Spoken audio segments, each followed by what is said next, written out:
Tensions between PAS and Gerakan within Perikatan Nasional seems to have reached a boiling point.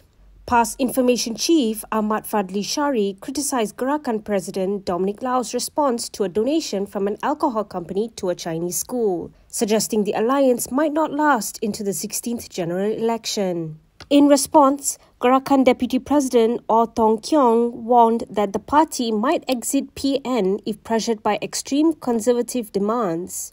This has raised concerns about the future of the cooperation and the potential reshaping of the coalition. Will Gerakan leave Perikatan Nasional? KiniTV speaks to academician and political analyst Professor James Chin for his thoughts on the matter. So at the present moment, many people expect Gerakan to pull out.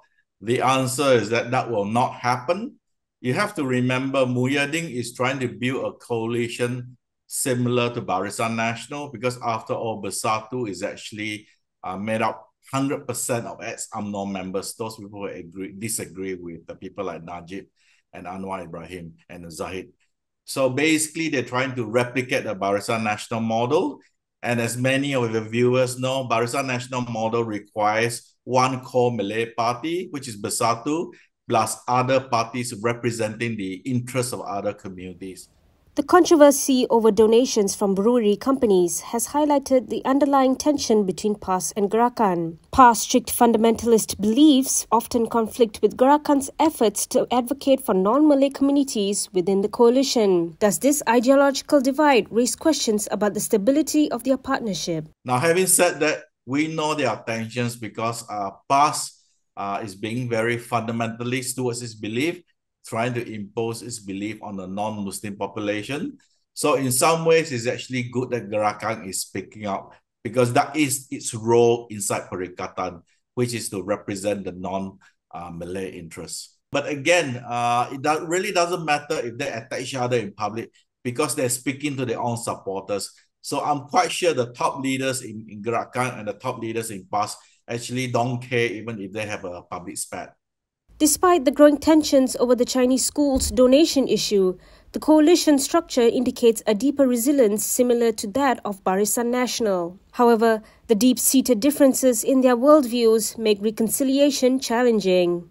Can Perikatan Nasional effectively manage these conflicting worldviews without breaking apart? No, it is not possible for the coalition to break up for the reasons I gave just now, because they're trying to replicate the Barisan Nasional model. So we can expect this sort of spats between PAS and Gerakan, because you have to remember, when they talk like this, right, they're actually not talking to each other. They're talking to their core-based supporters, right? So obviously, when the PAS information chief attacked Gerakan on the alcohol issue, he's obviously not sending a message to the Chinese community, because the Chinese community doesn't regard alcohol as, as haram or anything. So he's actually speaking to his base community, which is the Islamic vote.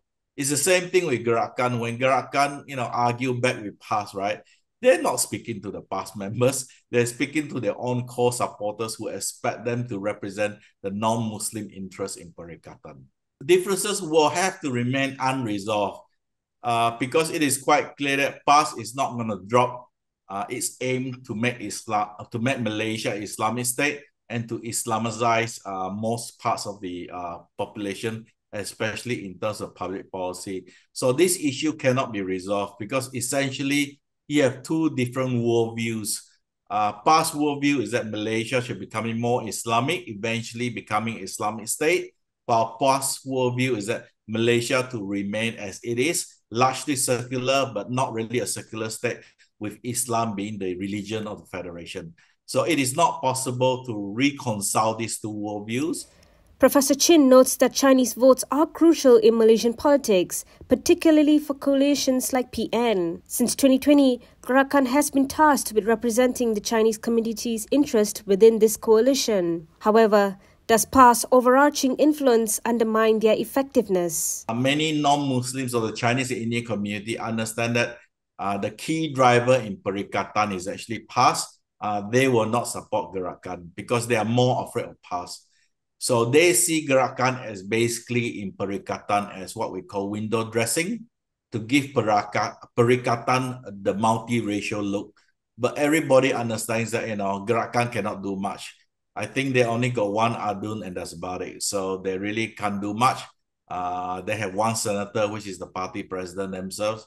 And basically, since they lost Penang in 2008, basically Gerakan has been trying to survive and try to recapture its old glory. But my argument is that this is not possible in the immediate future because the ground for Malaysia is highly polarized and it's getting more and more polarized. For the record, the tension between PAS and Gerakan is not foreign. Previously, the two parties had clashed after vying to compete in the Bayan Lepas State Assembly in the 2023 Penang state election. The seat was eventually given to Gerakan, but it was still contested by Tasik Gelugor's PAS youth. In a mega talk event organised by the PN in conjunction with PRN, Dominic Lau was not invited, but instead he was asked by the local PAS to leave the program at Tasik Gelugor. Meanwhile, Muhammad Sanusi Muhammad Noor is the latest PAS leader who said that they had no qualms if Gerakan exited the coalition. Sudah keluar komen Sanusi. Takkan semua orang kita, takkan semua benda kita kena hormat dia, dia tak pernah hormat kita. Dia tak perlu hormat kita ke?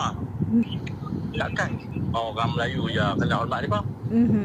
Dia tak payah ugut orang lah, kita pun dah matang dah bang itu. Tak payah ugut lah, belajar hormat orang sama.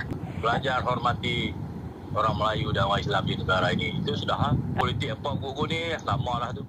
As tensions rise between PAS and Gerakan, the future of the alliance within Perikatan Nasional remains uncertain. If Gerakan chooses to leave Perikatan Nasional, can the party survive without joining another coalition? Gerakan can survive if they leave Perikatan Nasional.